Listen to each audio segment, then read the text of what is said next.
Santo Atanásio, através de sua defesa apaixonada no Concílio de Nicéia, mostrou como a fé e a razão podem coexistir na busca pela verdade espiritual. Elaine Pagels.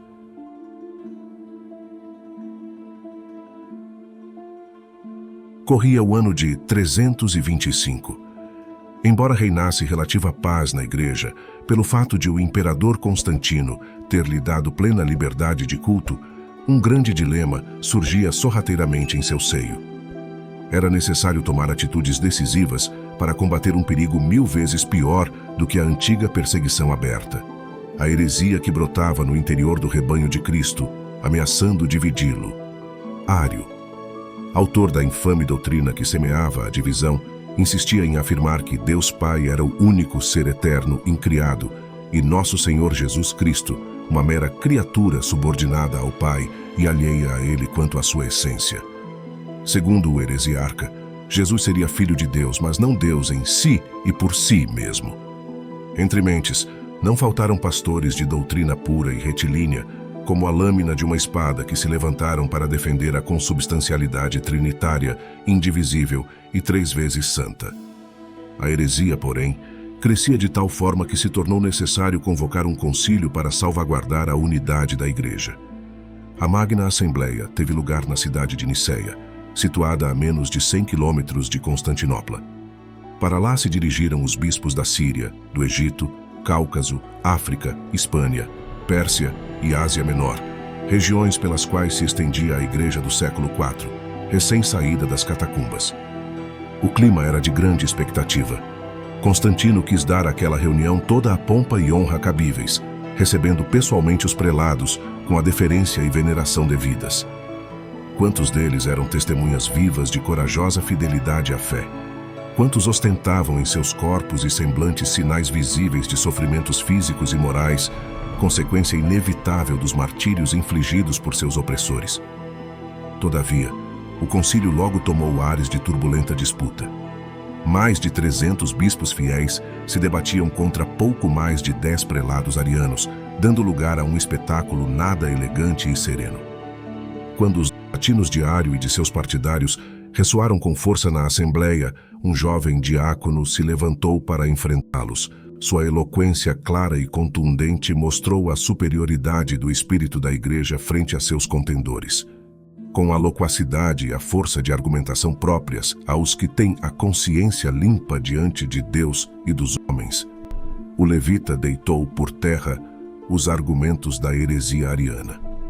Após sua brilhante intervenção, retornou com humildade e modéstia para seu lugar. A doutrina da consubstancialidade havia vencido. O mistério triunfara sobre a mera razão desprovida de fé. E o paladino de tal vitória era um personagem ainda desconhecido para muitos dos que o cercavam. Alguns anos mais tarde, São Gregório Nazianzeno o chamaria pilar da Igreja, fazendo este arguto comentário: Em Nicéia, os arianos observam o valoroso campeão da verdade. De estatura baixa, quase frágil, mas de postura firme e de cabeça levantada. Quando se levanta, como que se sente passar uma onda de ódio através dele. A maioria da Assembleia olha com orgulho para aquele que é o intérprete do seu pensamento. Era Atanásio, arauto da verdade e valente atleta da fé, que veio a ser padre e doutor da Igreja. Nascera ele numa família cristã de Alexandria, no ano 295. De sua infância pouco se conhece. Sabe-se que sua formação transcorreu junto ao patriarca Alexandre, que o nomeou leitor aos 17 anos. Alguns anos depois, em 318, foi ordenado diácono e tornou-se secretário do Santo Prelado, passando a acompanhá-lo de perto em suas inúmeras controvérsias em defesa da religião. Quando o Concílio de Nicéia começou, a cidade de Alexandria se havia tornado foco de propagação da doutrina ariana. Nele foi aprovada a formulação do credo, que hoje conhecemos com o nome de símbolo niceno, pilar da ortodoxia católica e perene condenação do arianismo. Os seguidores desta heresia, contudo, não iam se dar por vencidos. Pouco depois do encerramento do concílio, Santo Alexandre conferiu a Atanásio a ordenação presbiteral e o nomeou seu sucessor. O jovem presbítero procurou escapar de tão alta dignidade mediante uma tentativa de fuga. Tu foges, Atanásio, mas não escaparás, Vaticinou o venerável ancião. Com efeito, os alexandrinos pediram com insistência e obtiveram sua nomeação. Aos 30 anos de idade, Atanásio tornou-se patriarca de Alexandria. Esta escolha fez tremer de pavor os arianos e melecianos, seguidores de Melécio de Licópolis, os quais, inicialmente contrários às teorias de Ario, acabaram por se aliar a ele. Começava para a esposa de Cristo uma das épocas mais conturbadas de sua história, embora conturbada, também gloriosa, pois quem é perseguido por causa da justiça recebe o reino dos céus. Constantino, que se havia mostrado ardente seguidor da religião cristã proclamada em Niceia, dava agora manifestas provas de incoerência.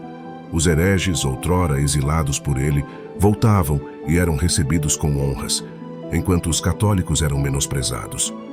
Os púlpitos proclamavam o credo de Niceia, enquanto a doutrina ariana era difundida entre o povo sem qualquer recriminação, por meio de cançonetas populares. Para complicar mais a situação, falece Santa Helena, mãe do imperador, única pessoa capaz de reconduzi-lo ao bom caminho, uma vez que Constância, sua irmã, se revelava fanática partidária do arianismo. Atanásio lutava com denodo para manter a Igreja unida e consolidar sua legítima autoridade, usando muitas vezes de medidas enérgicas. Os hereges, de sua parte, recorriam a acusações caluniosas na tentativa de abater esse baluarte da fé. Em 335, o santo foi intimado por Constantino a participar de um sínodo em Tiro, no Líbano. Não desejava ir, pois sabia que a assembleia seria constituída em sua maioria por eclesiásticos heréticos, com os quais jamais poderia compactuar. Não obstante, o decreto do imperador o obrigava a estar presente. A certa altura, seguindo uma combinação previamente feita, entrou na sala de reuniões uma mulher de má vida, declarando que se tornara rica devido ao dinheiro recebido de Atanásio. Dizia também ser testemunha ocular de abomináveis ações por ele praticadas. Satisfeitos, os arianos exigiam sua deposição do cargo de patriarca de Alexandria e sua condenação pelas autoridades competentes. Sem dúvida inspirado pelo Espírito Santo, Atanásio cochichou algo ao ouvido do sacerdote que o acompanhava. Este, então, fingindo ser ele o prelado, interpelou a meretriz. Então afirmas que realmente me conheces e me viste fazer tudo o que dizes? E a miserável criatura que jamais estivera com o santo bispo respondeu: Sim, afirmo. Juras? Juro. De tal forma ficou desmascarada a impostura que os próprios hereges não conseguiram evitar a gargalhada geral, ficando mais que patente a inocência do santo. A insondável má-fé daqueles inflexíveis hereges levou-os a inventar outra acusação, a de que Atanásio teria assassinado e cortado a mão direita de Arsênio, bispo de Tebaida e Meleciano. Como prova do nefando crime, apresentaram numa caixa uma mão já ressequida, que diziam pertencer ao falecido. Por uma iluminação sobrenatural, o santo intuiu que Arsênio não só se encontrava vivo, como estava presente entre eles. De fato, envolto em panos e de cabeça baixa para não ser reconhecido, o indigno prelado antegozava a iminente condenação do santo patriarca, seu inimigo. Para surpresa geral, este se aproximou dele e disse: Tendes certeza de que Arsênio morreu? Temos. Pois bem, aqui está ele. Replicou o santo, descobrindo-lhe a cabeça, e continuou gracejando: Deus não deu a cada um mais do que 2 mãos. Agora compete a vós explicar em que parte do corpo dele se encaixa a mão que trazeis. Longe de se darem por vencidos, os arianos se dirigiram uma vez mais ao imperador, acusando Atanásio de impedir o fornecimento de trigo do Egito para Roma, e Constantino decidiu desterrá-lo para a Gália Bélgica, no outro extremo do império. Foi o primeiro exílio de uma sequência de 5. Ora, nos primórdios de seu episcopado, havia ele tomado contato com os padres do deserto, entre os quais Santo Antão, a quem servira como discípulo e de quem escreveu a vida, e São Pacômio. O que com eles aprendera foi-lhe muito útil na Europa, onde incentivou a vida anacoreta, a ponto de ser considerado o precursor do monaquismo no Ocidente. Nas duras perseguições que sofreu, passou por terríveis adversidades, como a de se ver na contingência de abrigar-se num poço durante 6 anos, ou a de, em fuga pelos desertos do Egito, ter de se refugiar na sepultura do próprio pai. Estas e muitas outras provas, ele as suportava com disposição interior de total abandono e confiança na providência, certo de que todas as coisas concorrem para o bem daqueles que amam a Deus. Toda a vida de Atanásio não foi senão uma longa batalha contra a heresia ariana. Entretanto, antes de entregar sua bela alma a Deus, teve de entabular combate com um inimigo novo e inesperado. Apolinário, bispo de Laodiceia, havia sido seu amigo quando jovem e guardava por ele autêntica afeição. Sem embargo, no decorrer dos anos desviara-se da ortodoxia, conquanto seguisse um caminho diferente dos arianos. Esta visualização se afastava dos desvarios arianos, porém abria as portas para um absurdo talvez pior.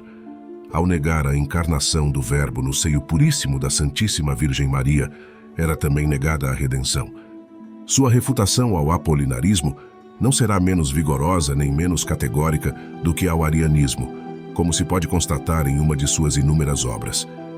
Embora Atanásio fosse enérgico e radical na defesa da doutrina, contam-nos seus biógrafos que em seu relacionamento com os outros comportava-se com humildade profunda, mostrando-se muito amável e de fácil acesso aos que dele desejassem se aproximar.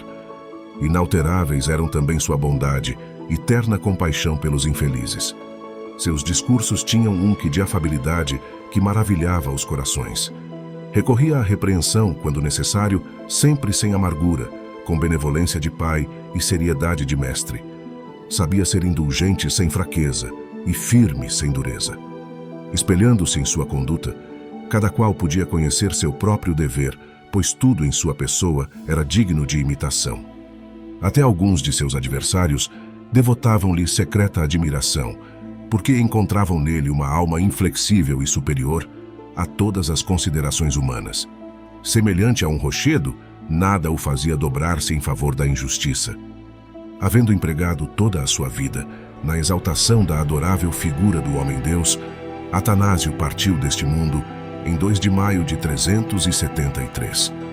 E foi adorá-lo na eternidade, unido aos profetas, mártires e soldados de Cristo. Ter sido um batalhador incansável em favor da ortodoxia, como talvez a esposa de Cristo não tenha tido igual, fez deste combativo patriarca um dos maiores santos da história.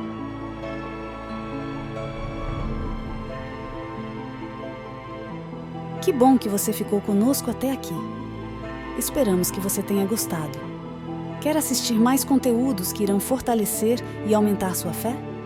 Então inscreva-se no nosso canal. Será um prazer ter você sempre aqui conosco. Deixe seu like e nos ajude a aumentar nossa linda família online. Que a paz de nosso Senhor Jesus Cristo, o amor da Santíssima Virgem Maria e a proteção do glorioso São José estejam sempre conosco. Te vejo no próximo vídeo.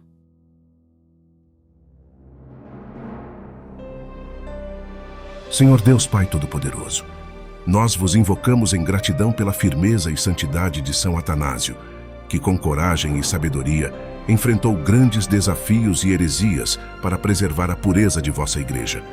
Pedimos que, assim como ele defendeu a verdade com eloquência e fé durante o Concílio de Nicéia, possamos também nós permanecer firmes na fé que professamos. Concedei-nos a graça de sermos defensores da verdade, guiados sempre pelo Espírito Santo, para que em todas as nossas ações e palavras busquemos a vossa maior glória e a unidade da Igreja. Por Cristo nosso Senhor. Amém. Santo Atanásio, rogai por nós.